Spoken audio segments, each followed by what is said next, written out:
अयोध्या मालिकाना हुकूक केस में supreme court के फैसले पर एआईएम लीडर असदुद्दीन ओवैसी के रद्द-ए-अमल पर कौमी अक़लियती कमीशन ने उन्हें नोटिस जारी करने पर गौर कर रहा है। कमीशन के चेयरमैन गैरुल हसन रिजवी का कहना है कि असदुद्दीन ओवैसी अपने बयानात से मुसलसल जज्बात को हवा दे रहे हैं। फैसला आ चुका है और 5 एकड़ के करीब ज़मीन मुस्लिम समाज को दी गई है, लेकिन ये मसला कैसे हल हो, इस पूरे मुद्दे पर बात करने के लिए हमारे साथ नेशनल माइनॉरिटी कमीशन के चेयरमैन गैरुल हसन रिजवी साहब मौजूद हैं।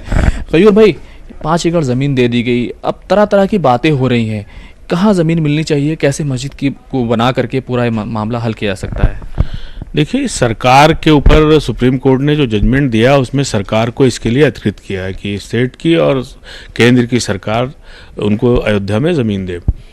केंद्र की सरकार और स्टेट की सरकार मिलकर के ये तय करेगी कि मस्जिद के लिए अयोध्या में मुसलमानों को कहाँ ज़मीन देनी चाहिए। जहाँ भी ज़मीन दे दे वहाँ पर एक अच्छी मस्जिद बनाने की ज़रूरत है और वो मस्जिद किसी आक्रमणकारी के नाम पर ना हो, बल्कि एक ऐसी मस्जिद हो जो आपसी सौहार्द का संदेश दे। क्योंकि जो अयोध्या का जजमेंट आया है वो राष्ट्रीय एकता, आपसी सौहार्द और कौमी एकजहती के लिए आया है। तो मस्जिद भी जो बने वो कौमी एकजहती के नाम से बने, आपसी सौहार्द के नाम से बने और राष्ट्रीय एकता के नाम से बने। इकबाल अंसारी हो, हाशिम अंसारी के बेटे, वो कह रहे हैं कि नहीं 67 एकड़ ज़मीन में ही जगह दी जाए, लेकिन कुछ लोग उनके खिलाफ भी हैं कि नहीं 67 एकड़ ज़मीन जो सरकार ने एक्वायर की थी उसमें नहीं मिलना चाहिए। नहीं, कोई सवाल ही नहीं उठता। 67 एकड़ ज़मीन जो है वो मंदिर के लिए दिए जाने, चूँकि बहुत बड़ा मंदिर बनेगा और बनना भी चाहिए। मस्जिद उससे कहीं हट करके, उससे दूरी से कहीं मस्जिद के लिए ज़मीन दे सरकार, और मस्जिद उससे थोड़ी दूर हट के बनना चाहिए। इसके पीछे क्या लॉजिक है? दूर बने, किस तरह की चीज़ें हैं? नहीं, कोई लॉजिक नहीं है, लेकिन यह है कि दोनों अपनी जो धार्मिक आस्थाएं हैं उनको दोनों लोग अपनी परंपराओं के अनुसार उसमें जो है वो धार्मिक आस्थाओं पर कायम रहें और उसको अंजाम दे सकें, धार्मिक आस्थाओं को अंजाम दे सकें।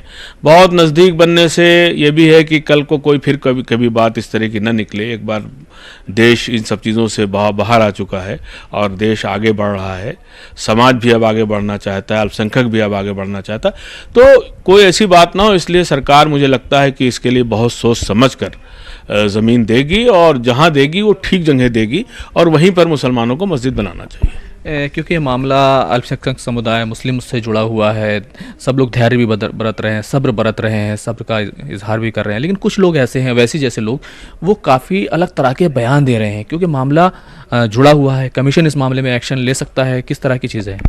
निश्चित रूप से जिस तरह से वैसी लगातार भड़का रहे हैं, मैं तो कहूँगा कि अल्पसंख्यकों को, खासकर मुसलमानों को भड़का रहे हैं, भड़काऊ बयान दे रहे हैं, ये देश के हित में भी नहीं है, समाज के हित में भी नहीं है।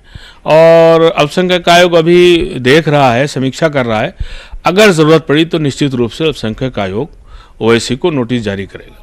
बहुत बहुत शुक्रिया। तो ये कमीशन का मानना है कि अलग तरह से इस मुद्दे को हल कर लिया जाए, लेकिन अवैसी जैसे लोग जो हैं उनको इस मामले में इश्तियाल अंगेज़ी, भड़काऊ भाषण नहीं देना चाहिए। अगर वो लगातार ऐसा करते रहे तो हो सकता है कमीशन उनको सीधे तौर पर नोटिस दे। कैमरामैन सोनू मंडल के साथ Khurram Shahzad, news 18 Delhi. Justice Mohammad Rafiq Meghalaya high court के चीफ जस्टिस बनाए गए हैं। गवर्नर ने जस्टिस रफीक को ओहदे और राजदारी का हलफ दिलाया। जस्टिस मोहम्मद रफीक मुल्क के आईन के माहिर हैं। Justice Rafiq Rajasthan high court में 2 मरतबा कारगुजार चीफ जस्टिस की हैसियत से खिदमात अंजाम दे चुके हैं। जस्टिस रफीक ने 1994 में अदलिया में अपने कैरियर का आगाज किया था।